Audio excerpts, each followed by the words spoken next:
What's up, guys? Just want to show y'all my little brother's new truck. He's got him 85. It's a real nice truck. Maybe I can beat him out of it one of these days. Put an LS in this. This is something you want to put an LS motor in and drive around. Air conditioner. And this is my piece of shit. But at least my piece of shit don't have lifters in it that look like this.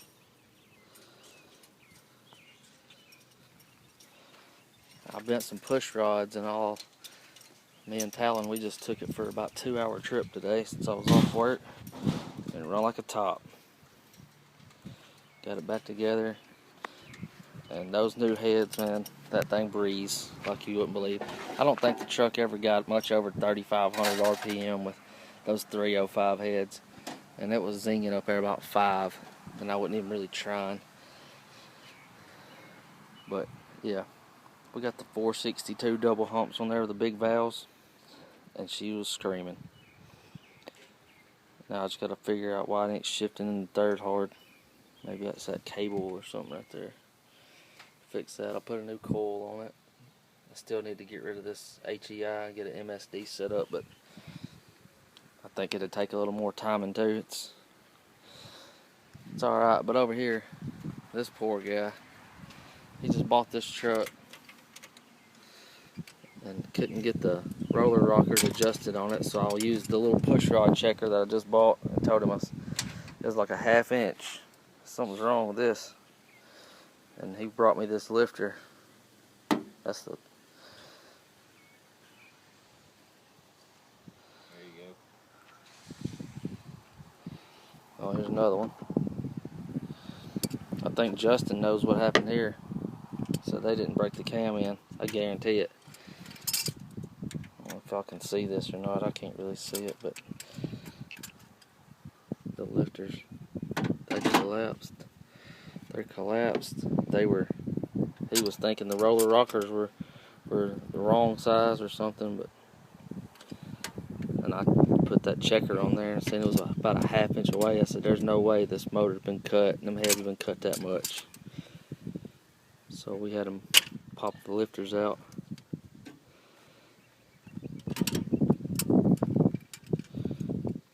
Imagine we're going to be going through this whole motor.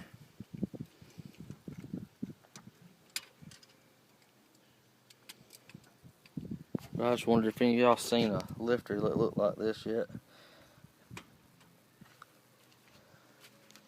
Let's walk over to the little shed. There's the intake and stuff we took off of it. But ain't that some shit, boys? Whew.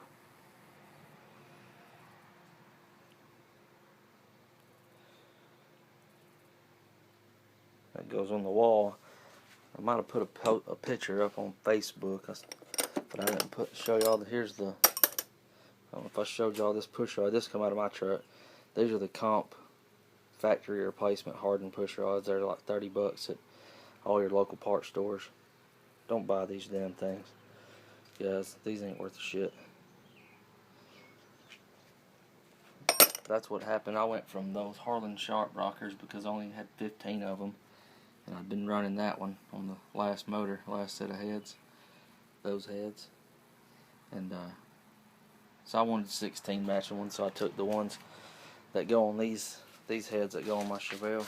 These are the 461s, the small valves, and I was working on cleaning these up, put them on the truck, and the valves, they were real rough looking, real pitted with rust. After I got the rust out of them, had some pits in them, so I priced some new valves, and I ended up just finding those heads bolt on ready.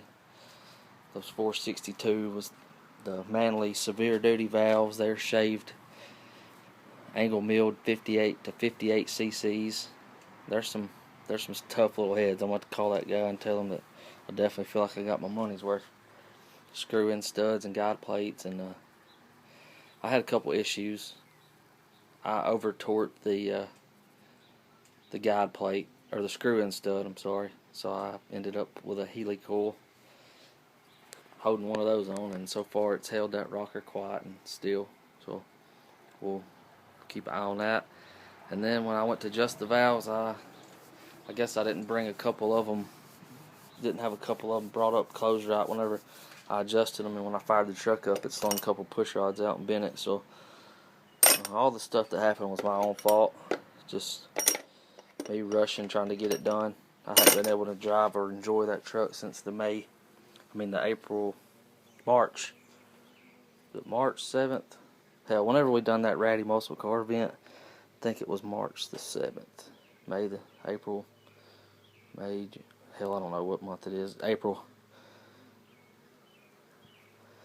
Hell, it's been a while. Anyways, I'm about half asleep. I was in there about dozed off whenever he brought me this lifter.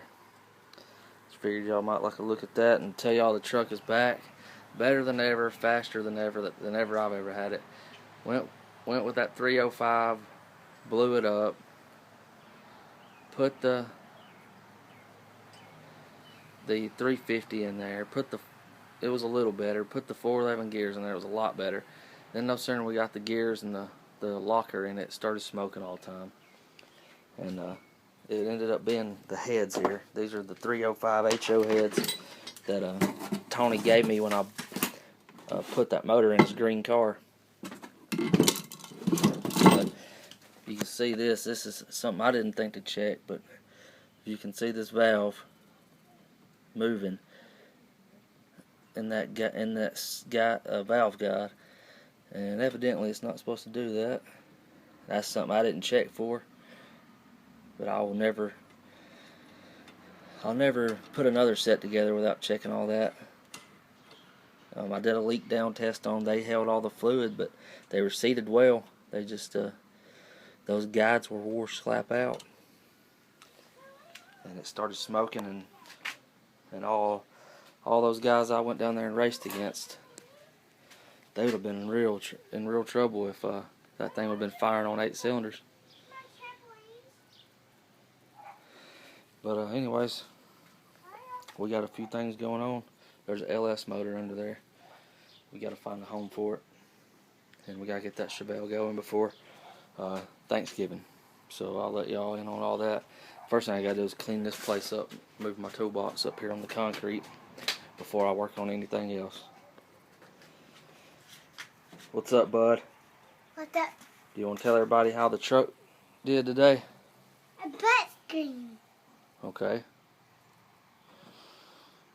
That moved fast in 25 minutes. It went fast in 25 minutes? Okay. Alright. Thanks for watching, guys.